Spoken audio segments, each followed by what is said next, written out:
Buenos días a todos y a todas, buenas tardes en los que están en otros países y los que están en España.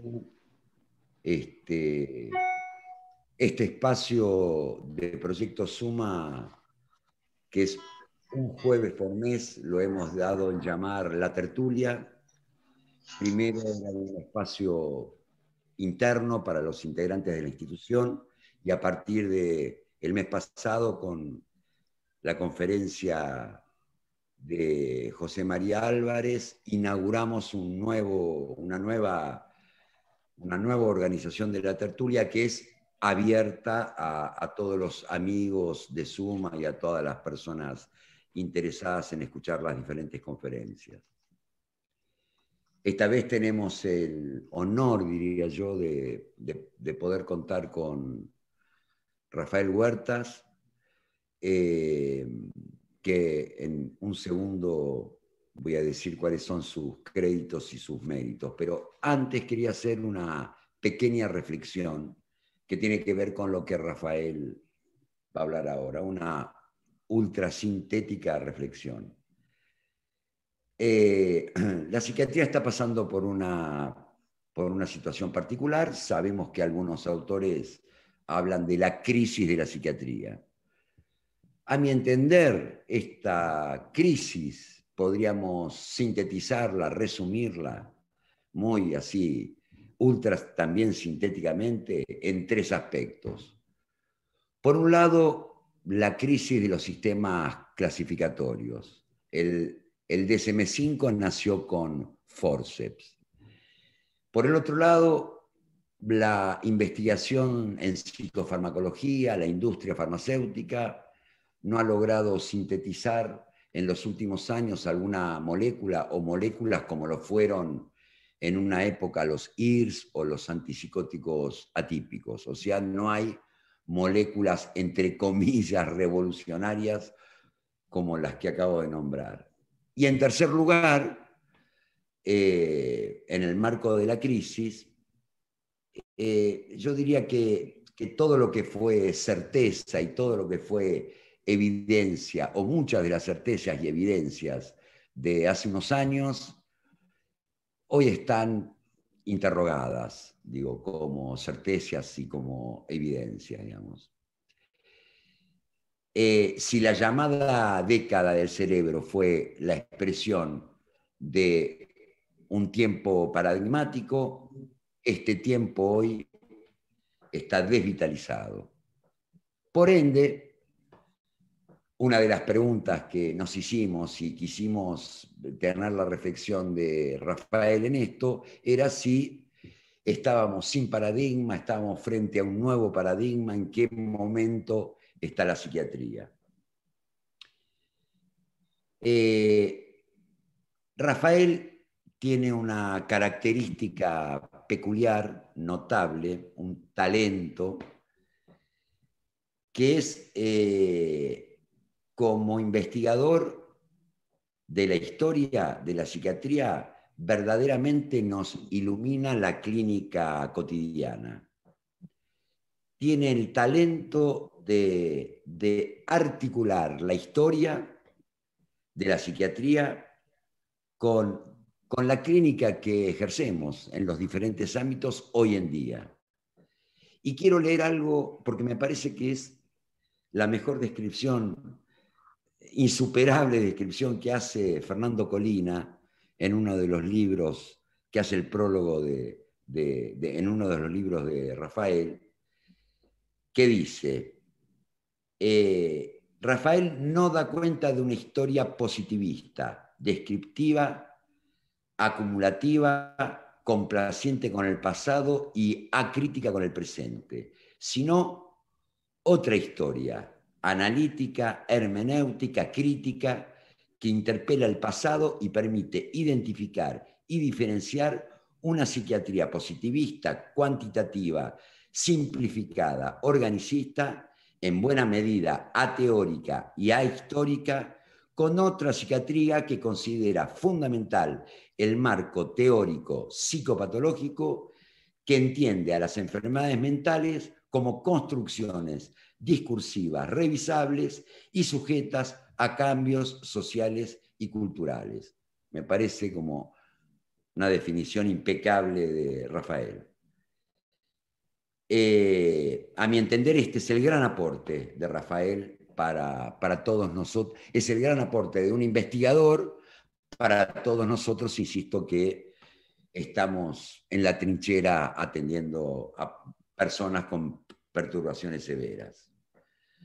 Ahora lo quiero presentar más académicamente a Rafael. Rafael es doctor en medicina por la Universidad Complutense de Madrid, es doctor honoris causa por la Universidad de Buenos Aires, es profesor de investigación en el Instituto de Historia del Consejo Superior de Investigaciones Científicas, ha sido director del Departamento de la Historia de la Ciencia, donde sigue desarrollando su actividad como investigador y docente de Historia de la Psiquiatría.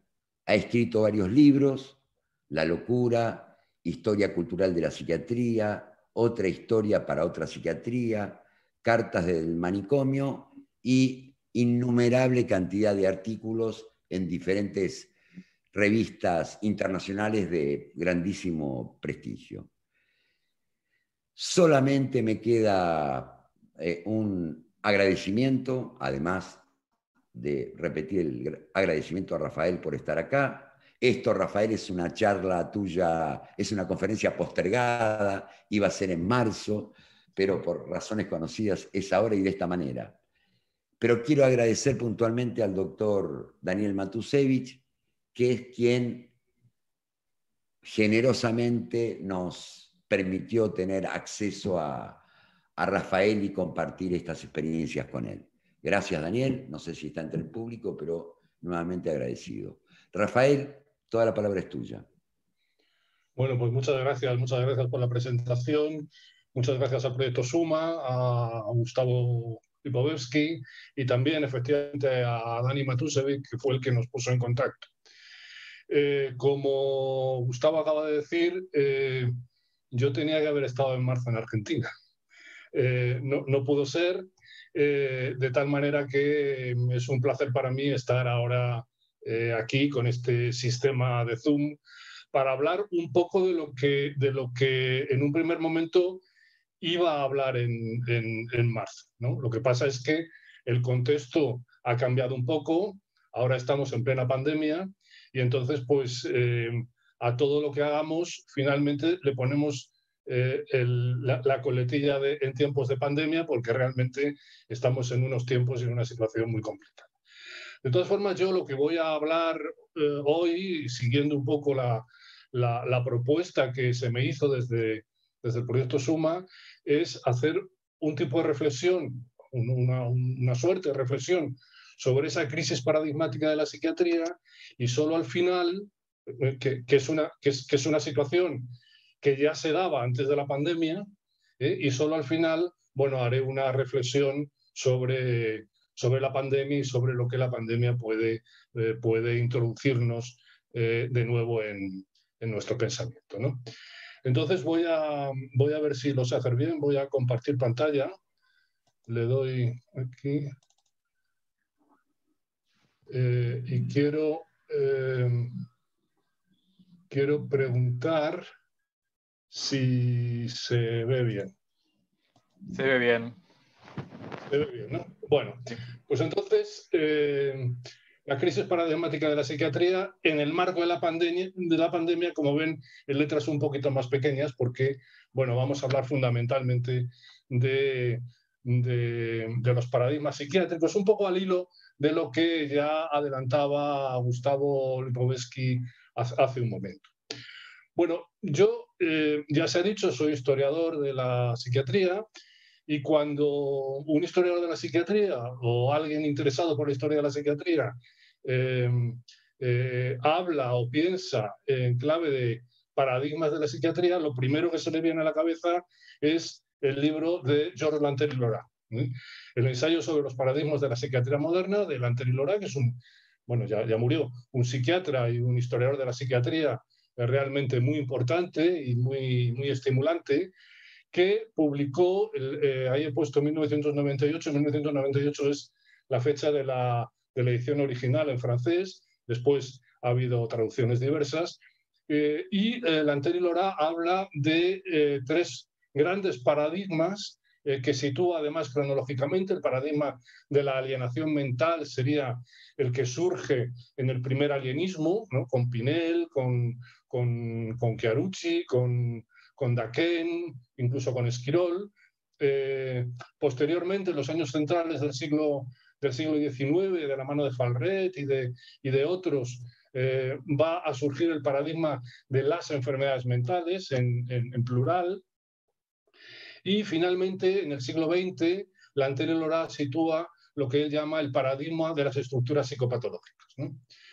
Que es un paradigma que de alguna manera empieza a problematizarse a partir de la década de los 70, como un autor argentino, que es Juan Carlos Estañaro, ya apuntaba.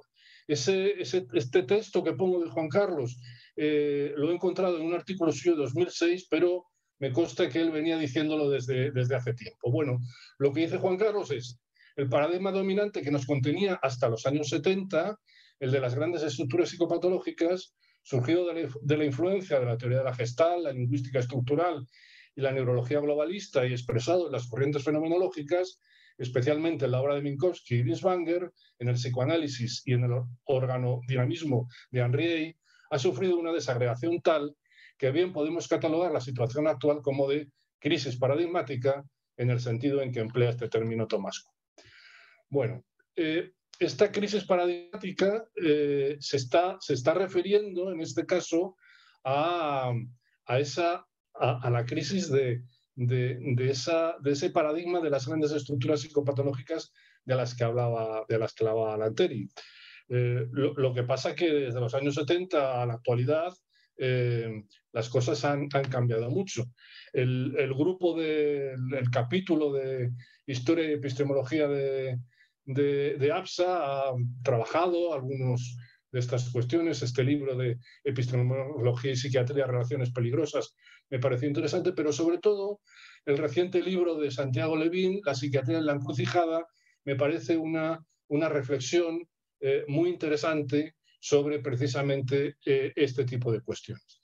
Dice Santiago Levín, es una cosa que he seleccionado ahí porque me parece interesante para lo que voy a contar luego, es que uno de los estímulos que llevan al psiquiatra actual a adentrarse en el terreno histórico es la búsqueda de respuestas en medio de un contexto precisamente de crisis de su paradigma científico. Claro, cuando hablamos de crisis de paradigma aplicado a la psiquiatría, incluso de paradigma científico, podemos empezar a problematizar un poco las cosas, en el sentido de que siempre que se habla de cambios de paradigma, en el sentido de Kuhn, se habla de ciencia, pero Kuhn era un físico, y sus ejemplos, los ejemplos que pone, luego lo vamos a ver rápidamente, tienen que ver con la física. Una de las cosas que cabe preguntarse en el ámbito de la salud mental es si la psiquiatría, si la psiquiatría es una ciencia, en definitiva, ¿no? Y no es una pregunta baladí. Hay autores, por ejemplo, el ya citado Georges Lanteri-Lorat, que plantea lo siguiente, dice: la psiquiatría no es evidentemente una ciencia, no porque se trate de una fantasía, sino porque constituye desde hace decenios en la medicina occidental un conjunto articulado de datos semiológicos y clínicos correlacionados entre sí y sin independencia jerárquica, con un grupo de disciplinas heterogéneas como la anatomía, la neurofisiología, el psicoanálisis, la psicología experimental, etc. Y otro autor como Germán Berrios, que procede, también historiador de la psiquiatría y psiquiatra, que procede de una tradición académica muy diferente, apunta a lo siguiente. Dice que la psiquiatría sería un conjunto de lenguajes desarrollados por las sociedades para describir, explicar y con frecuencia manejar desviaciones o trastornos de la conducta que dependen fundamentalmente, pero no necesariamente, de una disfunción neurofisiológica o psicopatológica. En fin, un conjunto de datos semiológicos y clínicos, un lenguaje En fin, lo que estos dos autores nos están planteando es que la psiquiatría es fundamentalmente y por encima de todo un conocimiento clínico que puede estar ilustrado, que puede estar influido por otros saberes científicos, pero que está orientado a una praxis terapéutica, a una praxis clínica terapéutica. Y esto es interesante porque la psiquiatría como tal se va a ver obligada a dialogar, a relacionarse con otro tipo de saberes, con otro tipo de conocimientos, con otro tipo de ciencias. Uno de los colaboradores y probablemente discípulos de Landry Lora, que es Jean Garrabé, en un artículo, en una revista española, en Atopos, en el año 2, se preguntaba lo siguiente: ¿va a desaparecer la psiquiatría confundiéndose con las neurociencias o dividiéndose en varias ramas de las que se ocuparán psicólogos, psicoanalistas, psicoconductistas, farmacólogos, que pueden no ser médicos? ¿O va a saber la psiquiatría integrar los aportes de estas ciencias que le son ajenas, pero que pueden enriquecer su práctica como médicos terapeutas de enfermos mentales? Bueno, Garrabé planteaba estos interrogantes en el año 2002 y no son interrogantes, en fin, son interrogantes a los que merece la pena prestarle atención. Si volvemos a ese pequeño texto que localicé del año 2006 de Juan Carlos Estañaro, ahí reproduce este esquema donde la psiquiatría estaría en el centro, en el núcleo, y estaría influido, atravesada o obligada a dialogar con otros muchos saberes, con otras muchas disciplinas, con la medicina y con la psicología, por supuesto, con el psicoanálisis, pero también con parte de lo que consideramos ciencia dura, la biología, la genética, etcétera, ¿no? Pero también, y de manera muy importante, y esto es una de las cosas que de alguna manera diferencia la psiquiatría de la cardiología, pongamos por caso, es que la psiquiatría se ve obligada a dialogar y se ve y tiene una relación absolutamente obligatoria con la filosofía, con la epistemología, con la sociología, etcétera, etcétera, ¿no? Bueno, este punto de partida, entonces, me da pie a iniciar o a plantear nuevos interrogantes, como los que plantea es un compañero mío, Alberto Fragleria, un psiquiatra español que en el año 2001 también, en la revista de la Asociación Española de Neuropsiquiatría, publica un artículo que fue discutido en su momento y citado, titulado "De las psicopatologías críticas a la crítica de la psicopatología".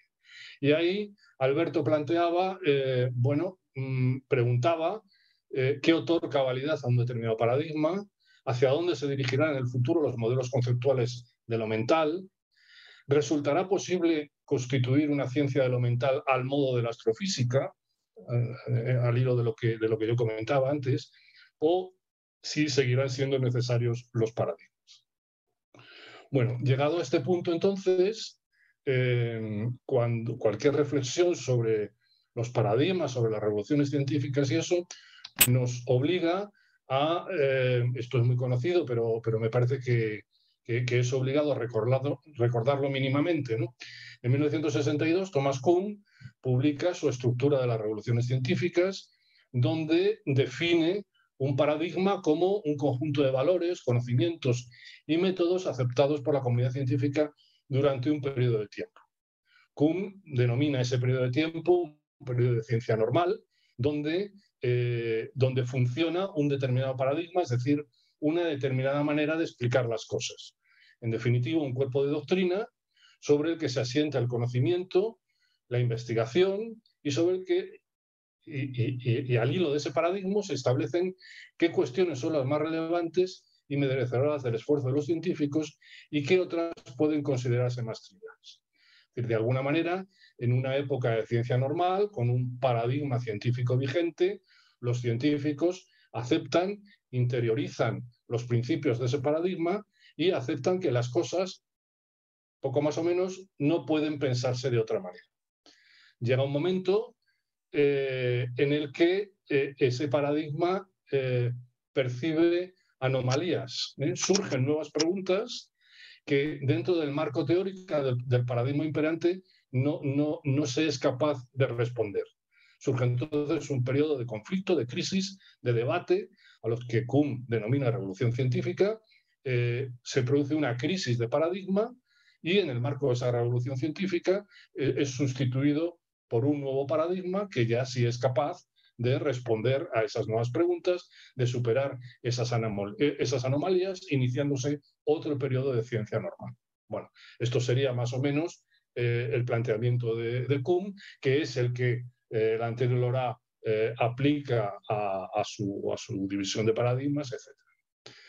Claro, esto es muy claro, como decíamos, para las ciencias físicas. Por ejemplo, uno de los grandes ejemplos que se pone siempre es el paso del paradigma o de la teoría geocéntrica de Ptolomeo, donde la Tierra estaba en el centro del universo y todo lo demás giraba alrededor de la Tierra, el paso a la teoría helicocéntrica de Copérnico y después de Kepler, y gracias a los avances tecnológicos del telescopio de Galileo, etcétera, etcétera, donde se plantea que es el Sol el que está en el centro del universo y que son los planetas los que giran alrededor de eso.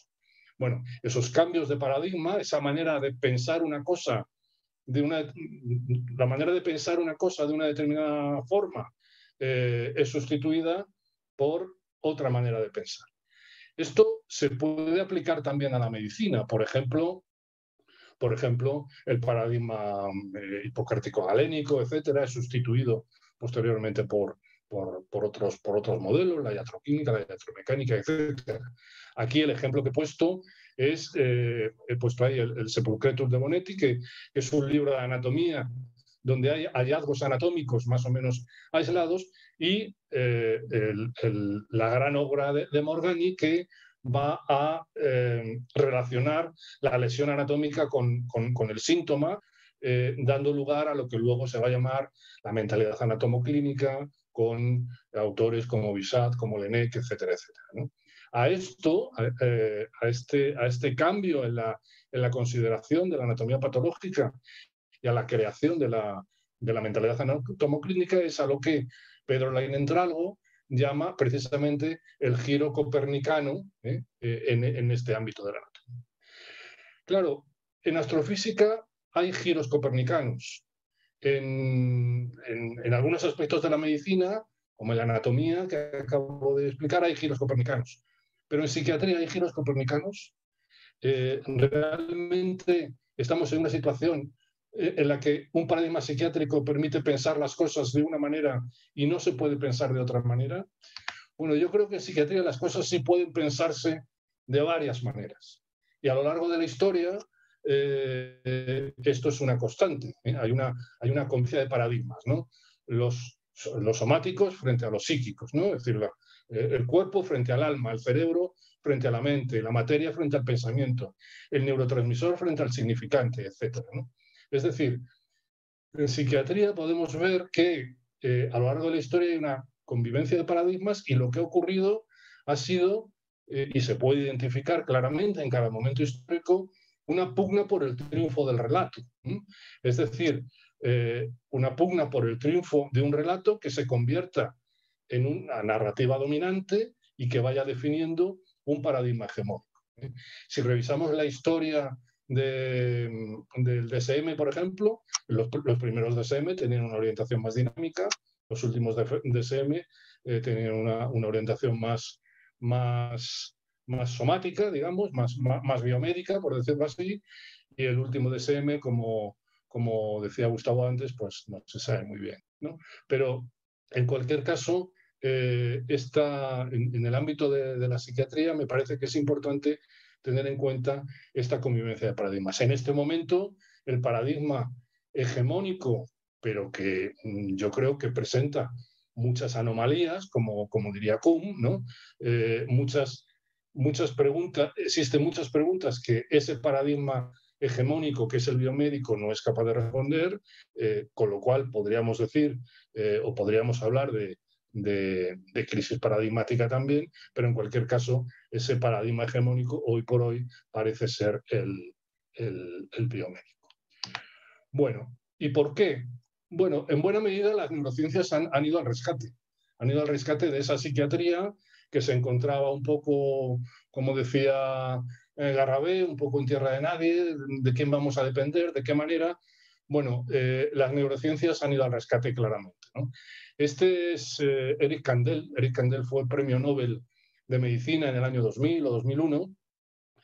Y es muy interesante porque las investigaciones de Kandel y por lo que es famoso realmente Kandel, es por sus investigaciones con este molusco, este invertebrado marino que he puesto ahí, la Aplysia punctata, que tiene una red neuronal muy propicia a ponerle electrodos y hacer investigación básica en este animalito, ¿no?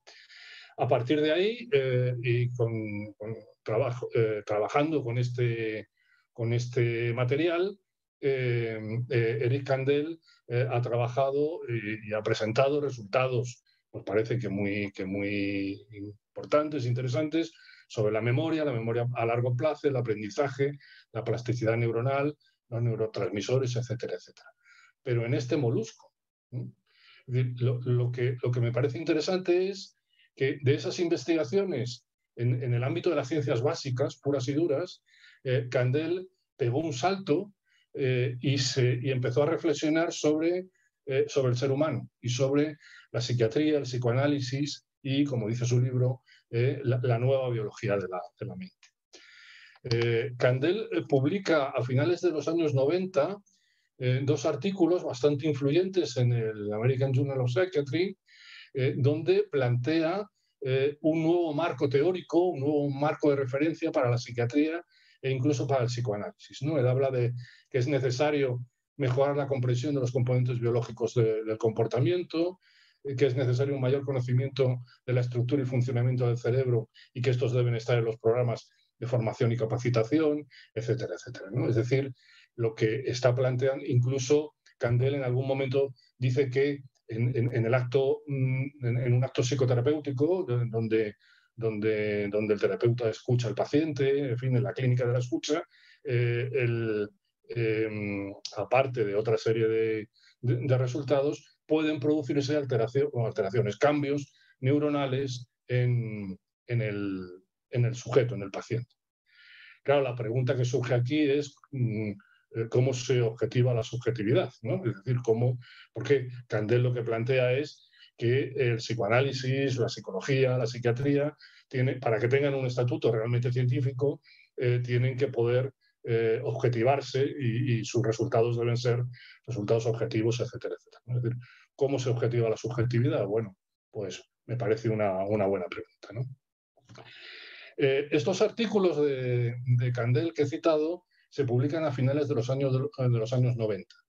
Y como Gustavo decía al principio, los años 90 es efectivamente la década del cerebro, ¿eh? Hay una serie de instituciones norteamericanas, pero que posteriormente influyen en todo el mundo. Y este gran programa de la década del cerebro se va a centrar en esos 4 puntos fundamentales: las técnicas de neuroimagen, las demencias y el envejecimiento cerebral, la genética y sus posibles aplicaciones terapéuticas y la psicofarmacología. Bueno, preparando esto, he seleccionado este pequeño, es un editorial del Journal of Nuclear Medicine, que llega a decir lo siguiente, fijaros, la década del cerebro, ¿no? Las contribuciones de la medicina nuclear. La investigación ha cambiado por completo la forma en que muchos pacientes y sus familias piensan en enfermedades psiquiátricas. La gente ya no ve el trastorno mental como una debilidad de carácter, sino como una enfermedad con una causa fisiológica que se puede ver en un escáner cerebral. Es decir, es un párrafo interesante porque, por un lado, está abogando por una medicalización absoluta de la patología, de la psicopatología, con lo cual, bueno, pues los pacientes deberán curarse gracias a los logros de la psiquiatría, pero de las ciencias, pero de alguna manera se evita pues todo lo que pueda tener de esfuerzo subjetivo, etcétera, etcétera. Y por otro lado se tiene una fe insuperable en la técnica, ¿no? Planteando que el escáner cerebral va a ser un poco el gran método diagnóstico de la locura. Claro, ¿cómo se objetiva la subjetividad? Es curioso porque si uno se revisa los trabajos que hacen alusión a todo esto, en realidad lo que ocurre es que los pacientes son diagnosticados con criterios normativos estándar, siguiendo el DSM o la CIE-10 o lo que sea, ¿no? Y una vez que han sido diagnosticados de esta manera, se buscan los correlatos neuronales. Se les hace la prueba de neuroimagen y se identifica un cerebro de esquizofrénico, un cerebro del depresivo, un cerebro del autista en pacientes que previamente han sido diagnosticados de esquizofrénico, de depresivo, de autista. Pero claro, realmente, ¿cómo es el cerebro normal? ¿Qué diferencia hay entre un cerebro normal y un cerebro con un paciente diagnosticado? ¿O se puede hablar de un cerebro esquizofrénico estándar? Bueno, son preguntas que quedan abiertas y que me parece que hoy por hoy la neuroimagen estructural o funcional no es capaz de responder. Otros ejemplos que tienen que ver con esta somatización, con este paradigma biomédico. Bueno, ese factor P, ese factor psicopatológico que plantea que existe un factor para todas las patologías psicológicas, que tiene que ver con la genética, etcétera. O, por ejemplo, estos son artículos muy recientes del 2018, y más recientes incluso, donde se habla del eje microbiota intestino-cerebro, ¿no? Las relaciones entre el intestino y el cerebro, que es una manera también de somatizar determinados comportamientos.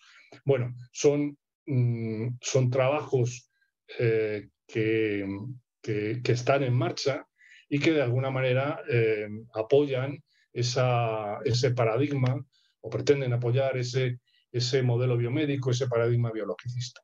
Pero como decíamos antes, en el marco de ese paradigma que podemos considerar hegemónico, sí se presentan anomalías, problemas no resueltos, que voy a distinguir, seguro que hay otros, pero que voy a distinguir en 3 niveles. Un nivel científico-teórico, y me voy a referir al problema de la causalidad, y dentro del problema de la causalidad hay que decir, y esto lo saben los chicos de primero de medicina que estudian bioestadística, que correlación no es equivalente a causalidad. Unas palabras en torno al concepto de enfermedad mental, y después vamos a hablar también del nivel tecnológico práctico, fundamentalmente el problema de los tratamientos y del nivel social. Bueno, en el primer aspecto, el nivel científico-teórico, el problema de la causalidad, claro, antes hablaba que la psiquiatría no es como la cardiología, ¿no? Ahí es interesante, el ejemplo me parece que puede servir cuando un cardiólogo se plantea la fisiopatología cardíaca, es porque conoce muy bien la fisiología cardíaca. Conoce la hemodinámica, conoce la actividad eléctrica del cerebro, del corazón, y en función de eso, bueno, pues es capaz de saber cuál es el mecanismo fisiopatológico de las valvulopatías o de las arritmias o de los bloqueos o de la insuficiencia cardíaca. Y esto me parece que es mucho más complicado si lo trasladamos al cerebro como órgano, ¿no? Porque la fisiología, esa correlación entre fisiología y fisiopatología a veces no se ve tan claro, ¿no? ¿Cómo funciona lo mental, ¿no? ¿O qué mecanismos neuronales de los afectos o del pensamiento puede considerarse normal? Bueno, es un interrogante, y el mismo interrogante, claro, si esos mecanismos neuronales lo consideramos patológicos. Existen hipótesis que se repiten mucho, pero que no porque se repitan mucho están probadas, como el déficit de serotonina en la depresión o el exceso de dopamina en psicosis, etc., ¿no? Es decir, No me estoy refiriendo, evidentemente, a las enfermedades neurológicas, ¿no? Que es otro ámbito. Me estoy refiriendo a las enfermedades psíquicas, a la psicosis fundamental. Bueno, esa correlación entre el trastorno y la fisiopatología cerebral no está tan clara. No está tan clara y, bueno, estas preguntas que no obtienen respuestas, pues evidentemente plantean crisis paradigmáticas, ¿no? En cuanto al concepto de enfermedad, bueno, en la década de los 90, aparte de ser la década del cerebro, como antes decíamos, se publicaron muchos artículos, hubo realmente ríos de tinta sobre esta pugna entre una concepción esencialista y una concepción no esencialista del trastorno mental, del sufrimiento psíquico, del síntoma, como le quieran llamar, ¿no? En una concepción esencialista, la enfermedad, pongámosle comillas al término enfermedad, sería una entidad natural, es decir, una realidad concreta y fragmentada que se instala en el individuo y que se relaciona con variables somáticas, bueno, que son invariables, ¿no? Y que son objetivables o que pueden ser objetivables a través, como decíamos antes, del escáner, etcétera, etcétera. Pero una concepción no esencialista lo que plantea es que el trastorno, el desorden, como se le quiera llamar, sería una entidad cultural que se integra en la totalidad del individuo, es decir, que no es fragmentaria, y que tiene una condición contextual variable, que nos remite a símbolos, a mitos, a mentalidades individuales y colectivas, a la subjetividad y a la propia experiencia psicótica, ¿no? Bueno, esto en cuanto al concepto de enfermedad, ¿no? Y finalmente, al hilo de esto, el problema de los tratamientos. Hoy día, en el paradigma más o menos hegemónico, biomédico, el tratamiento es psicofarmacológico y se le añaden a veces psicoterapias cognitivo-conductuales. Bueno, esto plantea, en mi opinión, varios problemas. En primer lugar, una medicalización y una cosificación en el sentido de que se vive la enfermedad como algo ajeno al individuo, es decir, se tiende a ignorar en muchos casos lo biográfico y lo sociocultural, se entiende el síntoma como un déficit y no como un esfuerzo de autorreparación, y se obvia, como decía antes, el trabajo subjetivo del paciente, ¿no? Es decir, el tratamiento médico va a solucionar el problema de este paciente sin que haya ningún esfuerzo de autorreparación, ningún trabajo subjetivo por parte del paciente. La aparición de nuevos fármacos y también de nuevas enfermedades. Esto a raíz de la década del cerebro y del boom de la industria farmacológica en el ámbito psiquiátrico es muy evidente y muy conocido, ¿no? Un ejemplo que se suele poner es el alprazolam para las crisis de angustia, el panic attack de la literatura sajona, ¿no? También nuevas indicaciones para los mismos fármacos o para fármacos que ya existían, ¿no? El Ritalin para el TDAH, la paroxetina para la fobia social, con lo cual aparecen diagnósticos nuevos o que empiezan a diagnosticarse mucho, como la fobia social, ¿no? Y entonces, bueno, pues que la timidez se trate con paroxetina, no digo que en algún caso pueda ser necesario, pero en fin, parece un poco problemático. Y a todo esto, la investigación, el marketing, el mercado de los ecofármacos que va a influir de manera importante en la construcción también de ese paradigma biomédico que también es psicofarmacológico, ¿no? Ha habido críticas muy potentes a estos aspectos. Por ejemplo, Richard Lawrence Moser, en el año 98, en una carta que escribió a la American Psychiatric Association para darse de baja, decía lo siguiente: después de casi 3 décadas como miembro, es con una mezcla de placer y decepción que presento esta carta de renuncia a la American Psychiatric Association. La razón principal de esta acción es mi creencia de que en realidad estoy renunciando a la American Psychopharmacological Association. Afortunadamente, la verdadera identidad de la organización no requiere ningún cambio de acrónimo.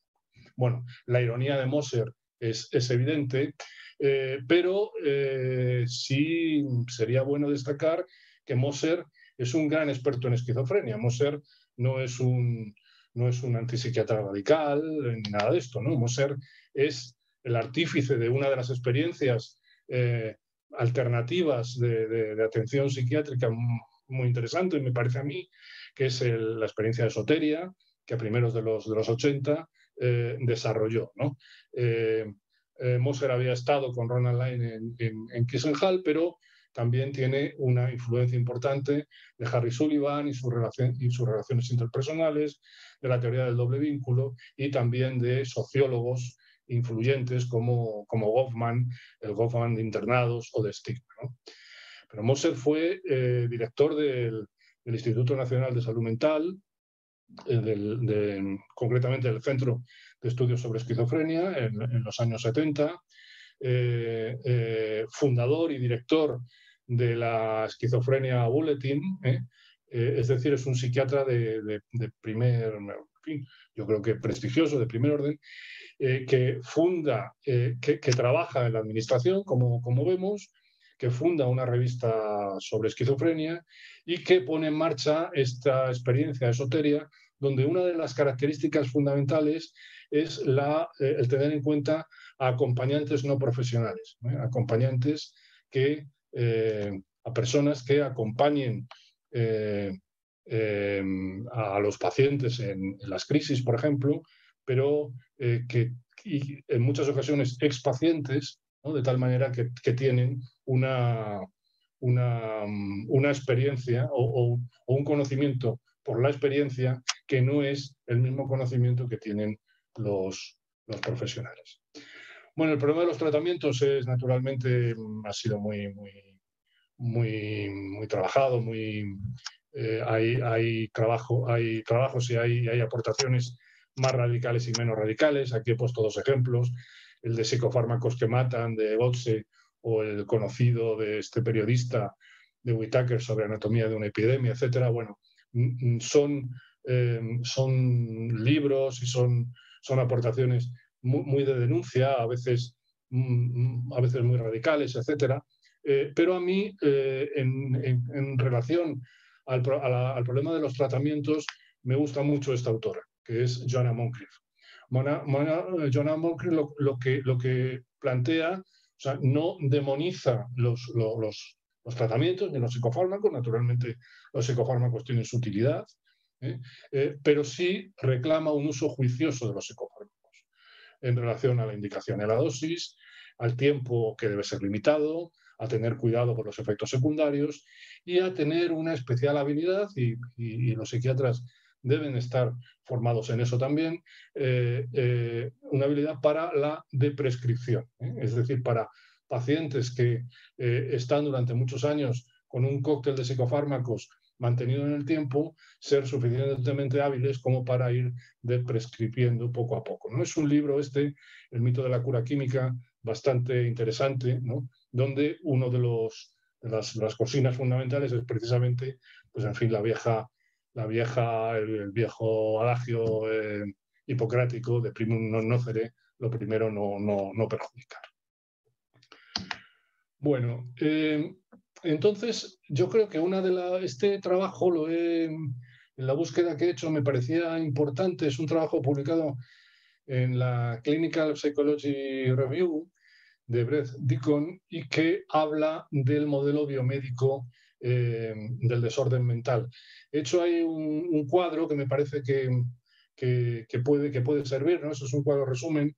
El artículo es interesante, merece la pena leerlo, pero plantea este tipo de cuestiones. Es decir, frente a la afirmación de que los trastornos mentales son enfermedades cerebrales causadas por el desequilibrio de los neurotransmisores, anormalidades genéticas y defectos de la estructura y funciones del cerebro, se puede contestar que realmente no se han identificado causas biológicas ni marcadores biológicos inequívocos en ningún trastorno mental, ¿no? Y del mismo modo otras cuestiones, ¿no? La medicación psicotropa funciona mediante el reajuste de los desequilibrios de los neurotransmisores, a lo que se puede argumentar que no existe evidencia concluyente de lo mismo. Los avances en neurociencias han dado paso a una nueva era de fármacos más eficaces y seguros, cuando realmente, como decía Gustavo al principio, los fármacos psiquiátricos modernos no son a grandes rasgos ni más seguros ni más eficaces que los descubiertos hace más tiempo. La psiquiatría biológica ha hecho grandes progresos para la reducción de la carga de las enfermedades mentales en el mundo, cuando en realidad los trastornos mentales se han vuelto más crónicos y graves y el número de personas con discapacidad asociada a sus síntomas ha aumentado de manera constante en las últimas décadas, etcétera, ¿no? Es decir, yo creo, del mismo modo, educar a la sociedad sobre la idea de que los trastornos mentales tienen su origen en causas biológicas reduce el estigma asociado a la enfermedad mental, cuando en realidad, a pesar de que la sociedad ha aceptado ampliamente la idea de que los trastornos mentales tienen un origen biológico y consecuentemente, bueno, pues son enfermedades que el individuo no puede evitar, etcétera, etcétera, pues los problemas de estigmatización no han mejorado con ese razonamiento, ni muchísimo menos, ¿no? En fin, es un trabajo interesante que de alguna manera va contestando a determinadas afirmaciones que se han tenido como paradigmáticas, como verdades, y que en el sentir de este autor y de otros, pues en fin, hacen aguas, ¿no? Querría citar aquí también un libro de dos compañeros españoles, Javier Carreño y Kepa Matilla, que se llama Cosas que tu psiquiatra nunca te dijo, ¿no? Bueno, estos autores, de una manera así un poco desenfadada y también un poco provocativa, pero me parece que es un libro interesante porque ellos plantean que la locura y la neurosis son defensas ante la angustia, son formas de estar en el mundo, en el lenguaje y en la cultura, y arremeten contra el mito de la base biológica de la locura, el mito del desequilibrio químico, el mito de la evolución deficitaria, el mito de la medicación a largo plazo y la verdad de los efectos secundarios, ¿no? En fin, es un libro que también plantea o combate el paradigma dominante con argumentos desde otros marcos teóricos, desde otros marcos de referencia. Ese marco teórico, ese marco de referencia en el que se sitúan estos dos autores, es lo que en España es un colectivo, digamos, que creo que es también bastante conocido en Argentina, que es la otra psiquiatría. Creo que hace unas semanas aquí en Suma estuvo José María Álvarez dando una charla igual que yo. Aquí tenemos a José María Álvarez y a Fernando Colina, y una de las cosas que dicen estos autores es lo siguiente: dice, son cada vez más los estudios que denuncian la falacia del discurso cientifista en el terreno psi.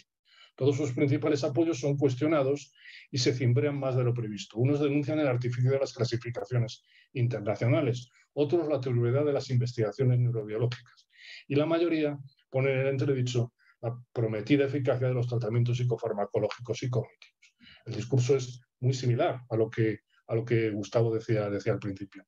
Pues efectivamente, son planteamientos que de alguna manera ponen en duda el paradigma biomédico, ¿no? Hay otra vía de pensamiento que es la pospsiquiatría. Incluso en un artículo reciente que se refería a la pospsiquiatría, se titulaba nada menos que así: hacia un nuevo paradigma en psiquiatría.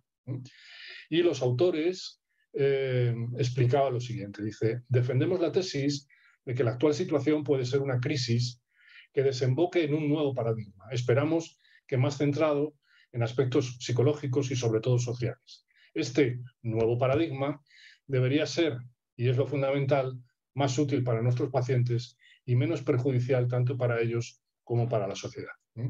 La pospsiquiatría, como sabemos, el artículo seminal, pionero, es el de Bracken y Thomas, publicado en el British Medical Journal en 2001, donde se hablaba de la importancia de los contextos, un poco en consonancia con lo que planteaba Basaglia, de que debajo de toda enfermedad psíquica hay un conflicto social.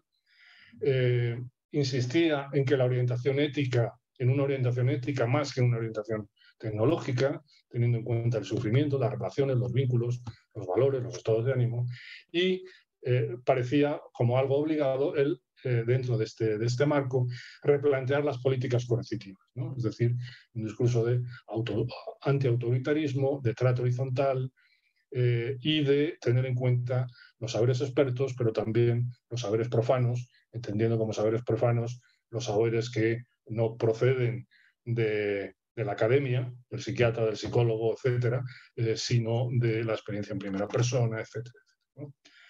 Bueno, claro, con todo esto nos encontramos en la práctica clínica con que es muy necesario convivir con incertidumbres. Estamos en un ambiente donde hay paradigmas que conviven, donde hay marcos teóricos diferentes, y el clínico se plantea conflictos intelectuales y también creo que personales, ¿no? Por un lado, por poner algunos ejemplos, a veces se puede tener el riesgo de identificarse de manera crítica con una teoría o con un enfoque determinado y aplicar sistemáticamente tu teoría, tu enfoque, también porque es en el que te has formado, etcétera, ¿no? Otro ejemplo puede ser, otro ejemplo de este tipo de conflictos, puede ser la especialización en un trastorno mental concreto, ¿no? Es decir, el especialista en trastorno bipolar. Y a partir de ahí pues, se puede producir un hiperdiagnóstico, se puede producir, bueno, un sesgo de confirmación. Lo que quiero decir con esto es que habría que tener muy presente que el compromiso del clínico es con el paciente o con la paciente y no es con la teoría o con la técnica o con el manual de protocolo de uso, ¿no? Esto es una de las cuestiones que en esta maraña de paradigmas y de teorías me parece que es importante tener en cuenta. De la misma manera que creo que es importante tener en cuenta el ser conscientes de que como profesionales, como técnicos, como expertos, tenemos ese punto de omnipotencia, pero en realidad, y en todo caso, somos omnipotentes desvalidos, ¿eh? Porque en muchas ocasiones se simplifican las situaciones clínicas precisamente para eso, que digo, para que encajen en el conocimiento teórico. Y entonces el médico, el psiquiatra, en fin, el experto mantendrá su sensación de experto y su omnipotencia a expensas del paciente. La pregunta entonces aquí es, ¿pero realmente es preciso tener una respuesta para todo? Porque claro, nuestro objeto de conocimiento es incierto, que es el ser humano. Nuestros métodos son opinables, que es la observación, la escucha, la experiencia. Candel le pone electrodos a un invertebrado marino, pero nosotros no. Bueno, algunos, pero realmente...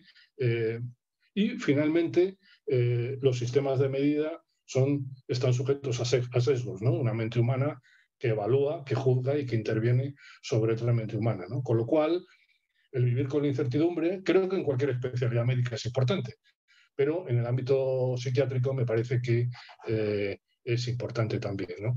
Entonces, la pregunta de si es preciso tener una respuesta para todo, creo que se responde de la misma manera que, por ejemplo, en muchas ocasiones será mucho más importante no empeñarse en curar al paciente, sino acompañarle de la mejor manera posible, ¿no?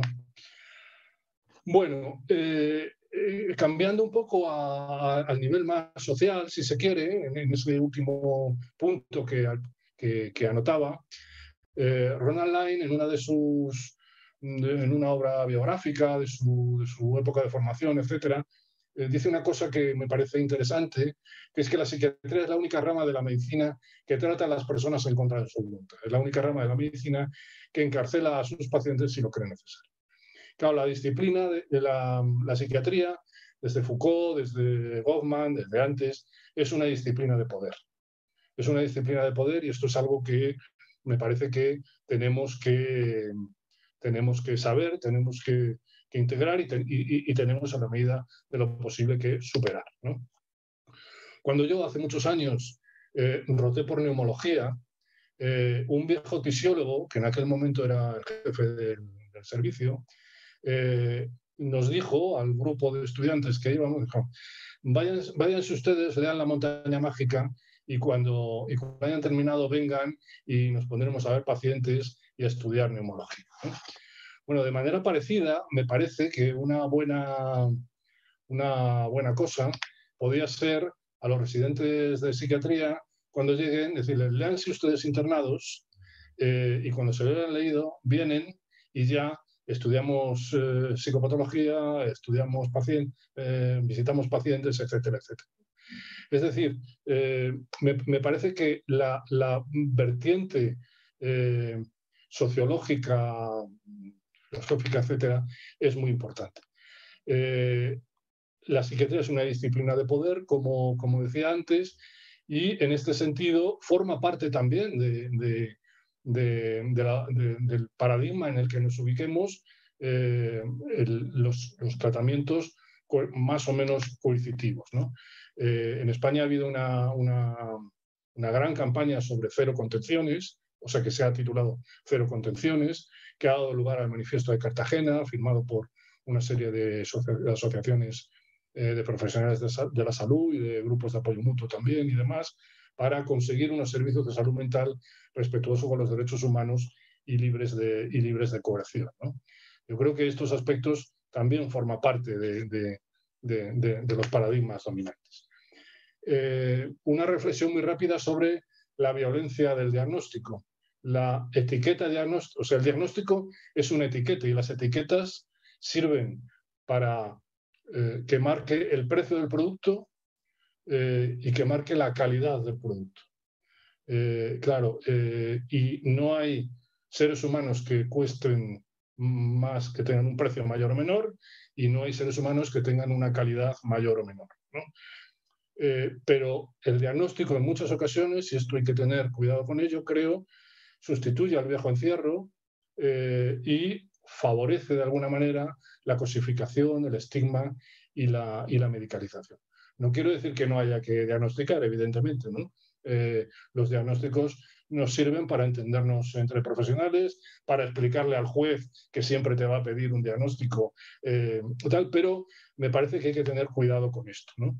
Porque al diagnosticar, al poner etiquetas, y esto tiene que ver con la teoría del etiquetado, podemos caer en lo que Ian Hacking, que es un filósofo de la ciencia que tiene algunos trabajos sobre el ámbito psiquiátrico, ha denominado inventar gente, construir personas, ¿no?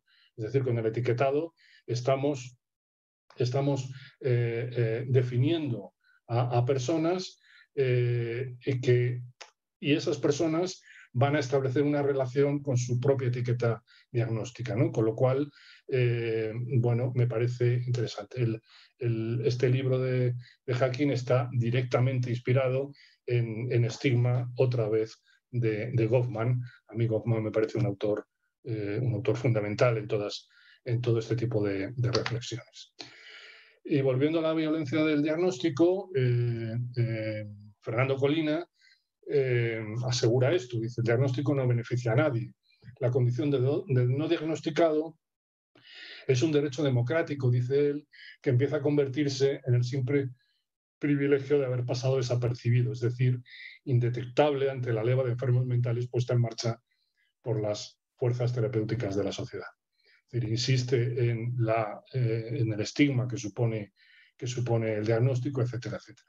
Insisto en lo que he dicho antes, no quiero decir que no haya que diagnosticar, quiero decir que hay que tener cuidado con el manejo de estas etiquetas.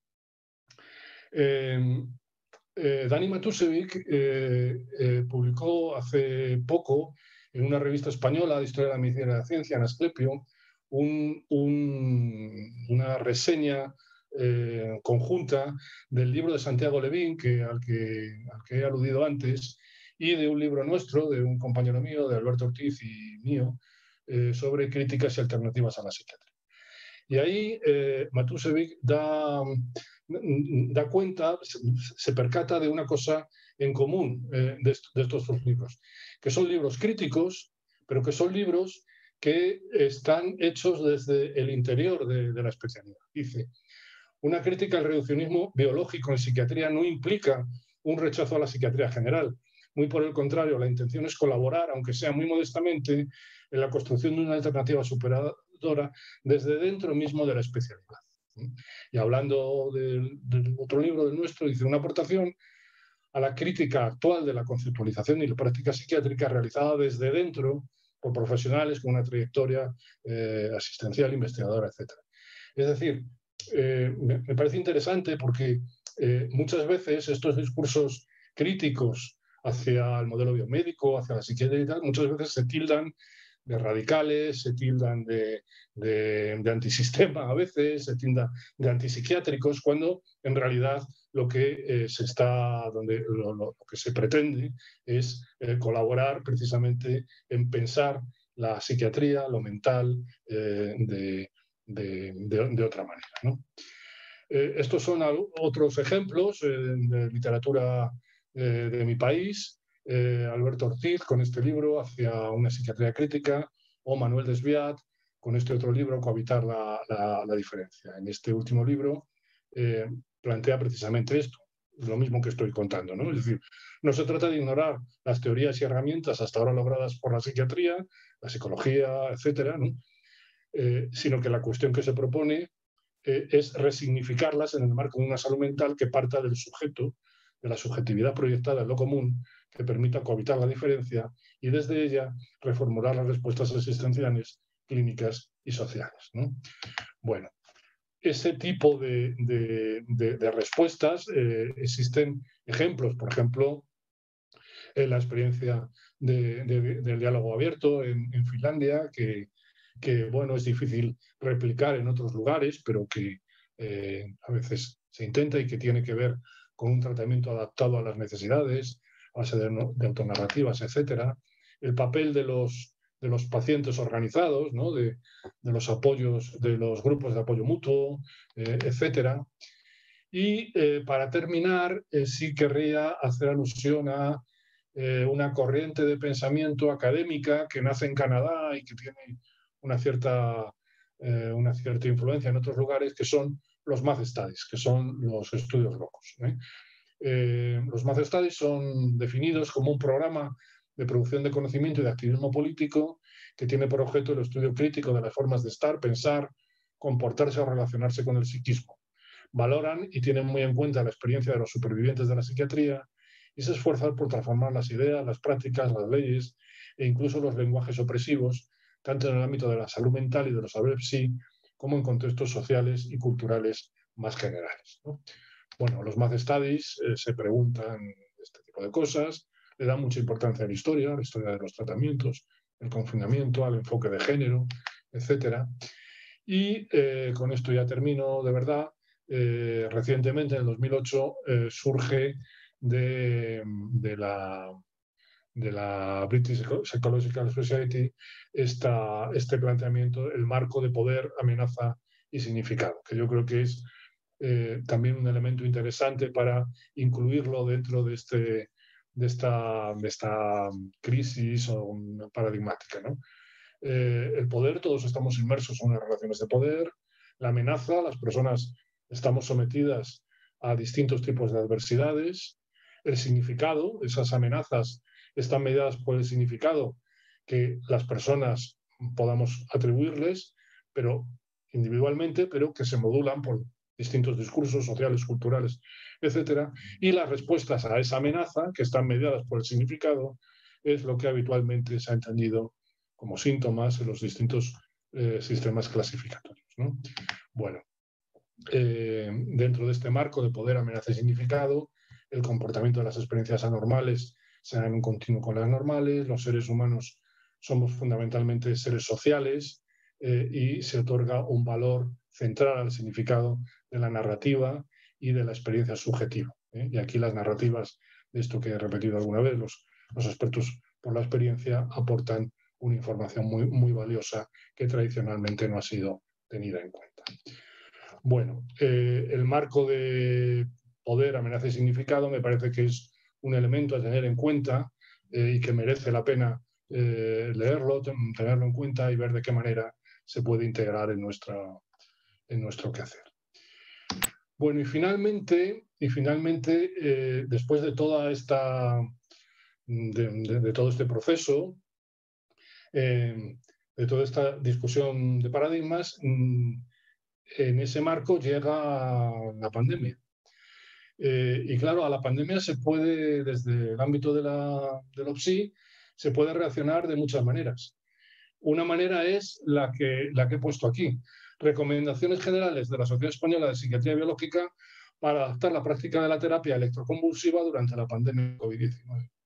Es decir, la pandemia la tenemos ahí, claro, tenemos que protegernos. Bueno, pues haremos la terapia electroconvulsiva con mascarilla y después desinfectaremos, ¿no?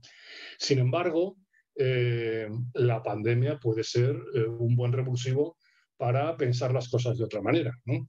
Este artículo de Robert, cuyo primer firmante es Roberto Mechina, desde Trieste, no es una casualidad que sea desde Trieste, plantea que a lo mejor en la época del coronavirus la salud mental puede estar sujeta a tiempos de cambio, se puede pensar otras cosas, ¿no?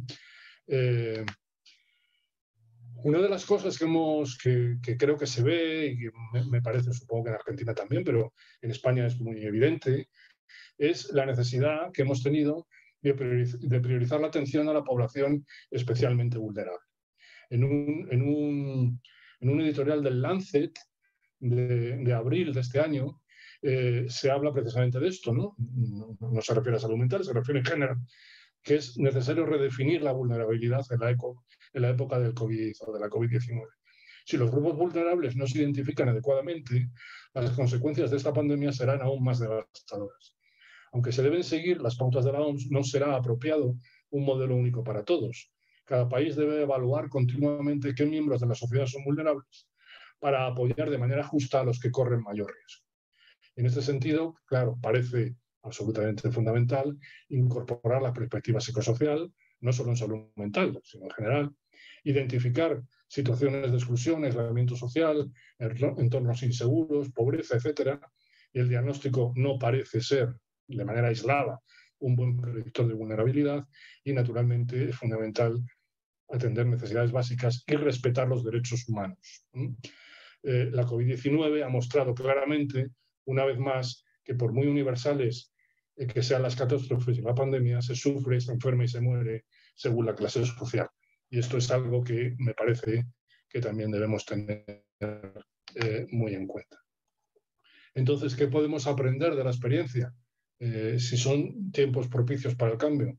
Bueno, yo creo que la pandemia, por lo menos en las discusiones que hemos tenido aquí en España, lo que demuestra es la importancia de la respuesta comunitaria, la necesidad de evitar fragmentación de esfuerzos, la importancia del vínculo, la importancia de los lugares, la importancia de la relación, la necesidad de descentralizar los cuidados para que impregnen el tejido social, es decir, intentando encontrar formas de atención cercanas, por ejemplo, en el domicilio o en entornos normalizados, ha mostrado ser más flexibles que los que ofertan los propios centros.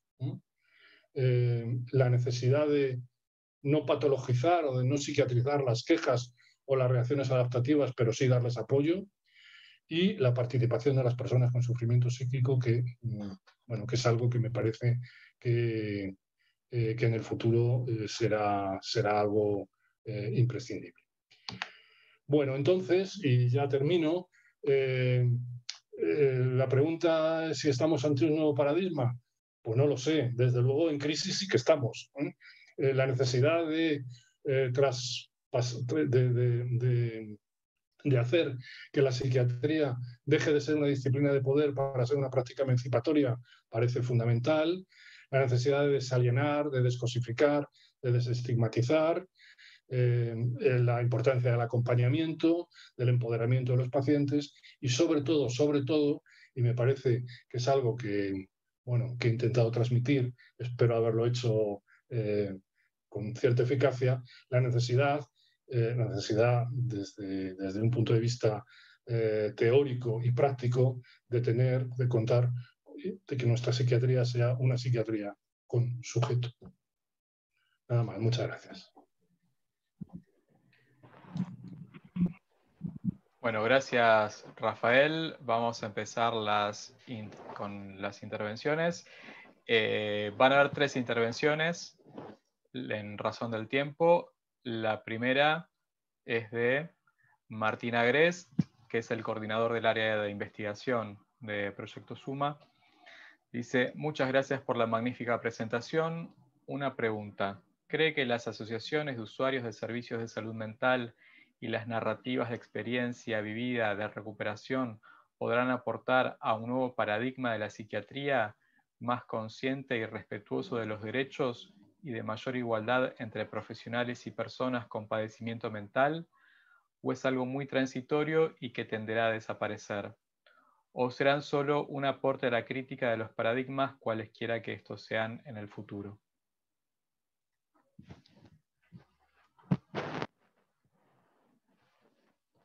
Rafael, esperame, que está silenciado. Ya.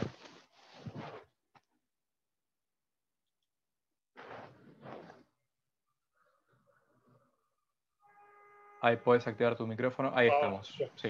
¿Ya está? Bueno, sí, claro, la pregunta es muy pertinente porque realmente yo creo que en los últimos tiempos ha habido, por lo menos en mi país, ha habido un auge muy importante de, bueno, del activismo en salud mental, por así decirlo, de la aparición de grupos de apoyo mutuo, de pacientes que se organizan, etcétera, ¿no?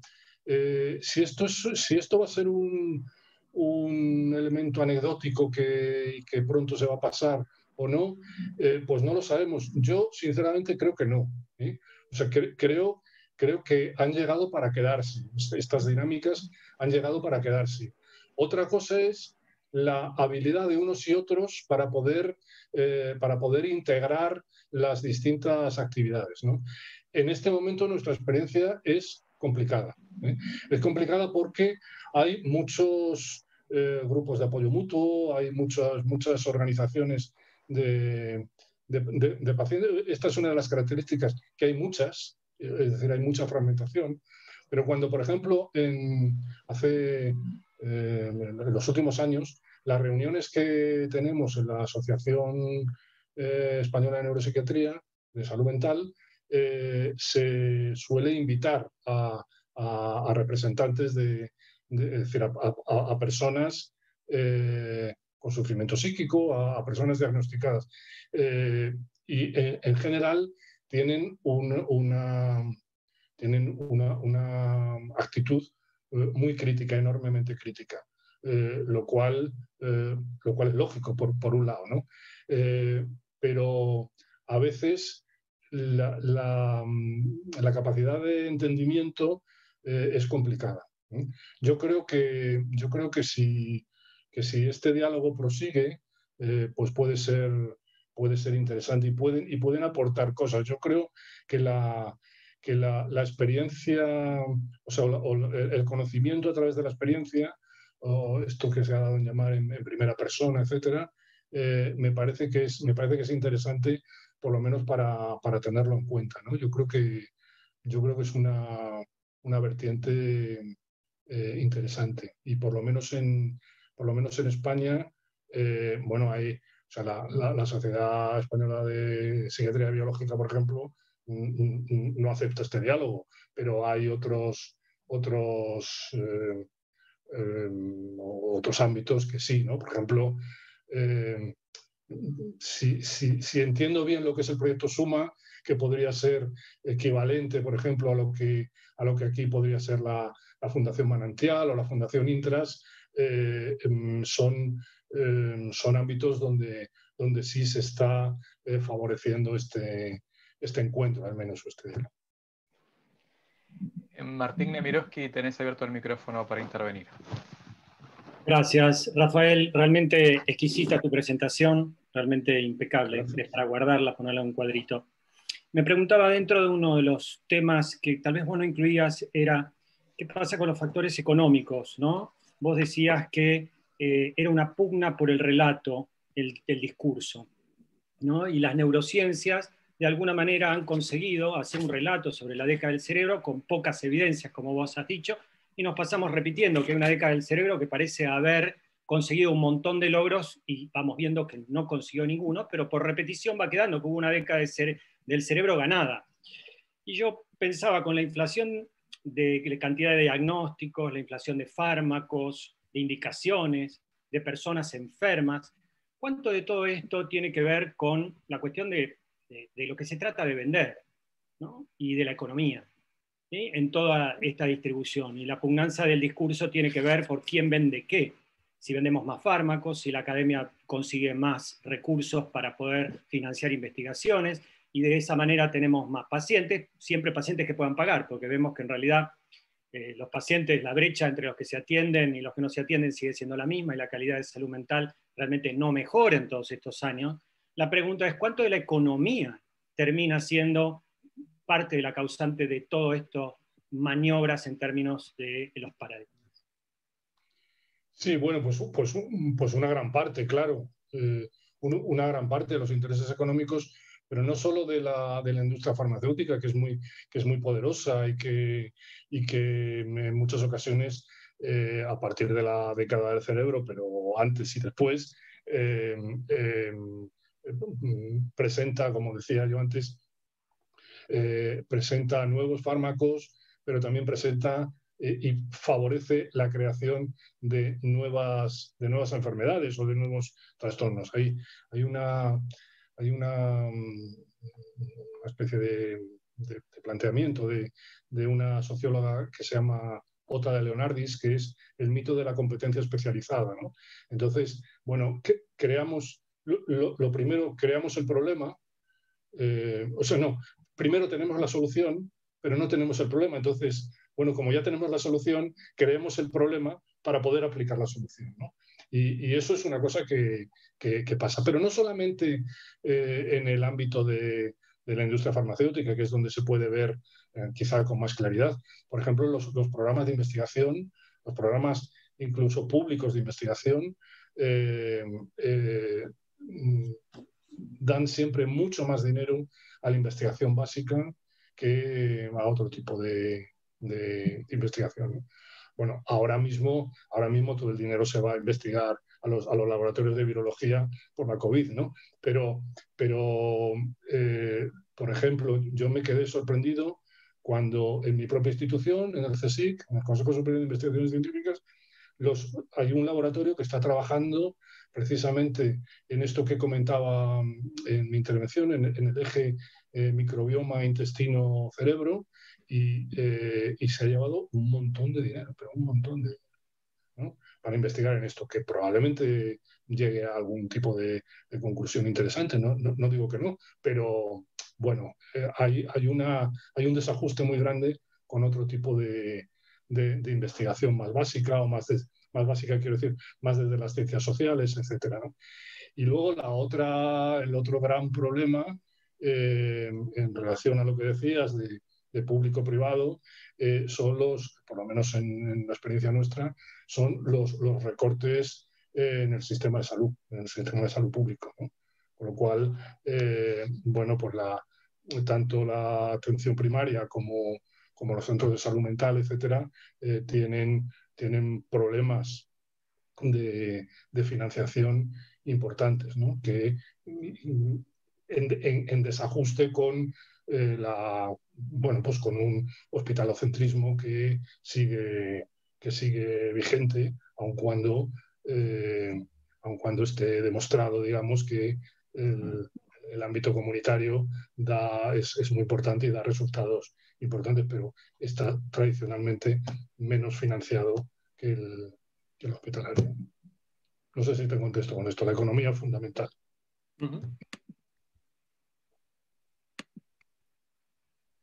Nos hemos quedado sin tiempo. Gustavo Lipovetsky. Rafa, lo único que tengo para decir no es con palabras, sino es con actos que seguramente varios de los que escuchan van a compartir, que es... Muchas gracias.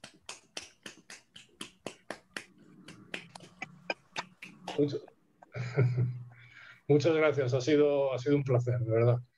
es una cosa un poco, el manejarse aquí en el Zoom es un poco, en fin, no es tan próximo como en persona, pero bueno, es lo que toca y nos vamos acostumbrando poco a poco a ello. Pero muchísimas gracias a todos.